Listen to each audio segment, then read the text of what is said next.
सही, लेकिन कम से कम स्ट्रॉन्ग बन के जाइए। देखिए डीएक्शन में बहुत बड़ी भीड़ की जरूरत नहीं है, डीएक्शन में सोच की जरूरत है।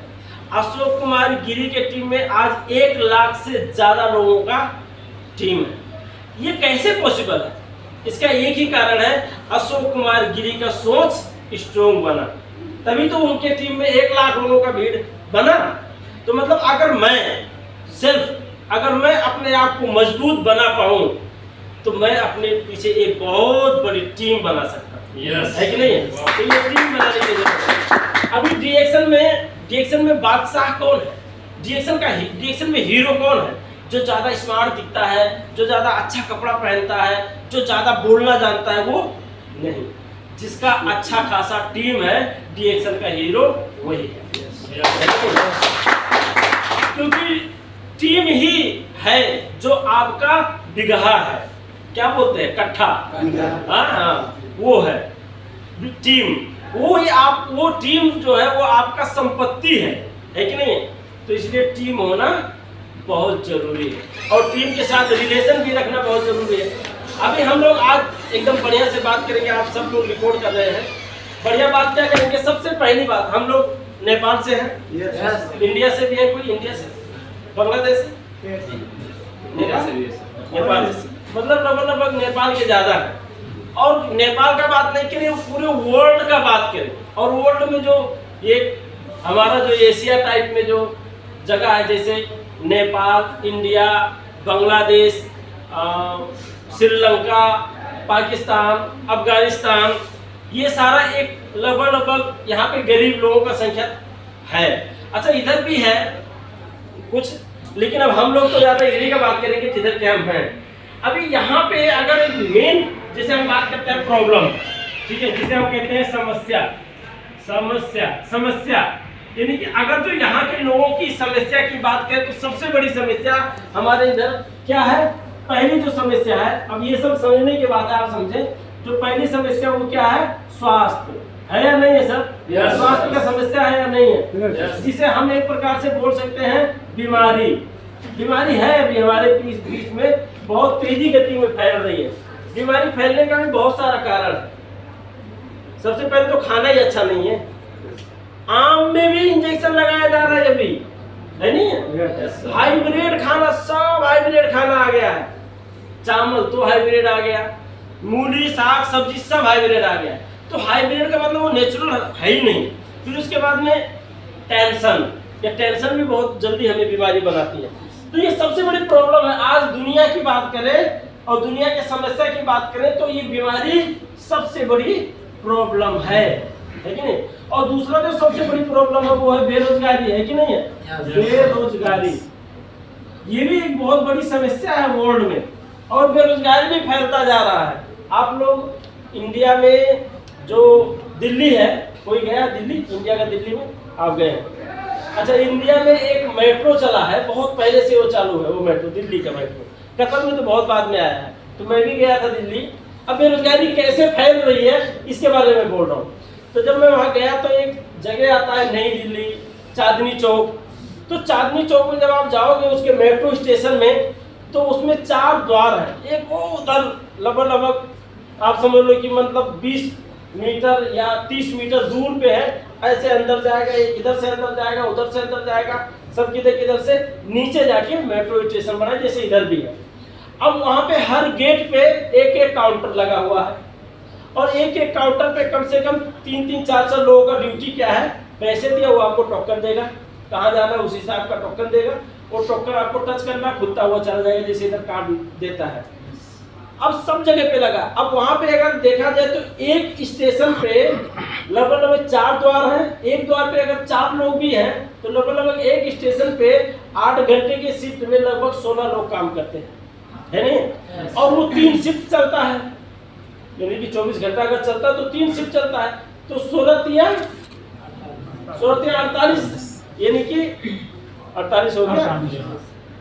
24 दिन शिफ्ट। हाँ, तो मान लो 48 लोगों का वहां पे ड्यूटी लगा।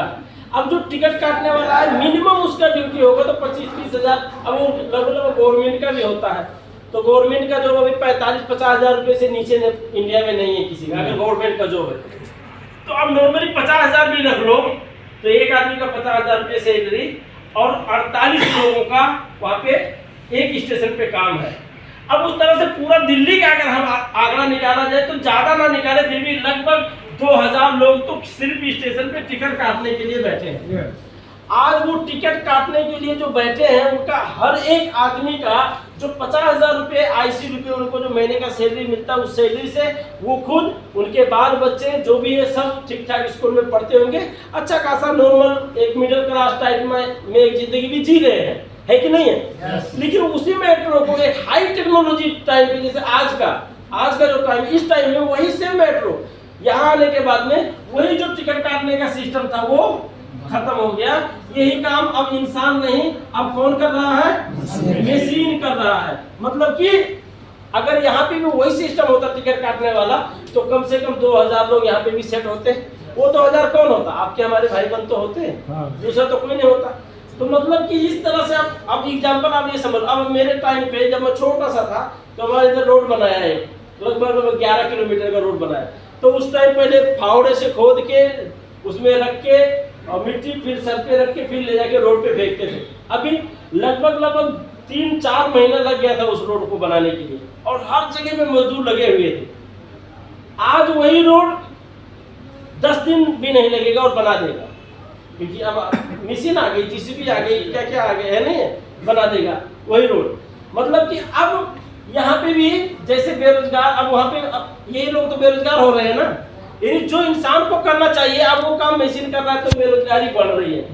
तो आज जो सबसे बड़ी प्रॉब्लम बीमारी और बेरोजगारी है ये घटने की सिवाय बढ़ती जा रही है, जा रही है नहीं जा रही है? तो मैं आपको मोतीलाल मिश्रा 1, 2, 3 नहीं 101% गारंटी के साथ कहता हूं कि अगर ये बीमारी और बेरोजगारी बढ़ती जा रही है और इन दोनों में अगर जबरदस्त कोई काम कर रहा है जिसका नाम DSN है, जबरदस्त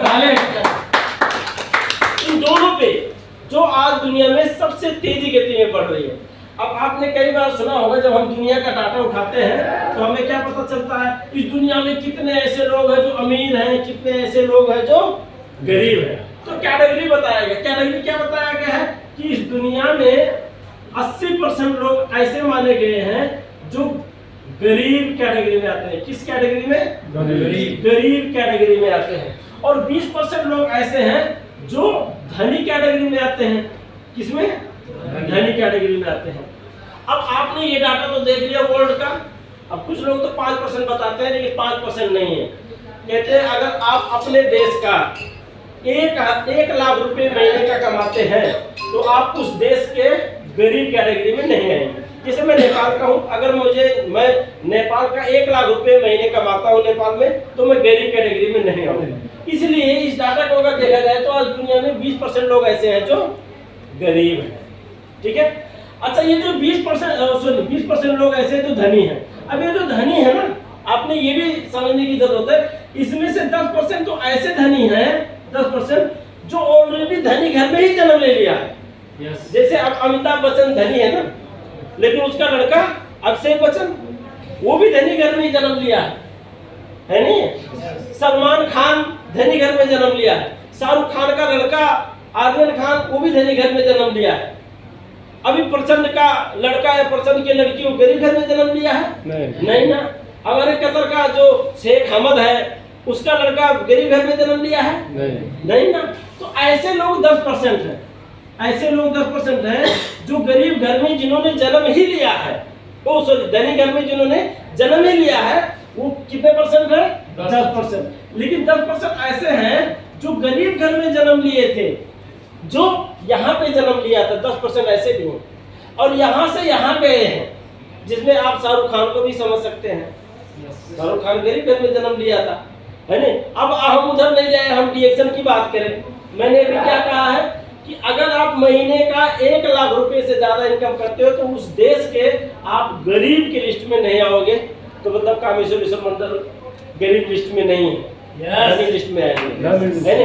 और अगर कामेश्वर ईश्वर मंडल आज के डेट में अगर वो धनी के लिस्ट में आते हैं तो मतलब कि वो अगर कतर में आज से कुछ साल पहले आए थे तो कतर में धनी आदमी आएगा? जिसका नेपाल में महीने का 1 लाख रुपए सैलरी हो वो कतर में आएगा? मतलब कि गरीब थे। तो आज हमारे सामने जो एक जीता जागता प्रमाण एक नहीं हजारों की संख्या में आपको डिएक्शन में ऐसे मिल जाएंगे जो यहाँ पे जिनका जन्म हुआ था लेकिन आज वो अपने आप को यहाँ हजारों की संख्या में ऐसे। तो आज के डेट में हमारे पास ज्यादा अपॉर्चुनिटी नहीं है कि हम यहाँ से यहाँ जा पाए, लेकिन यहाँ से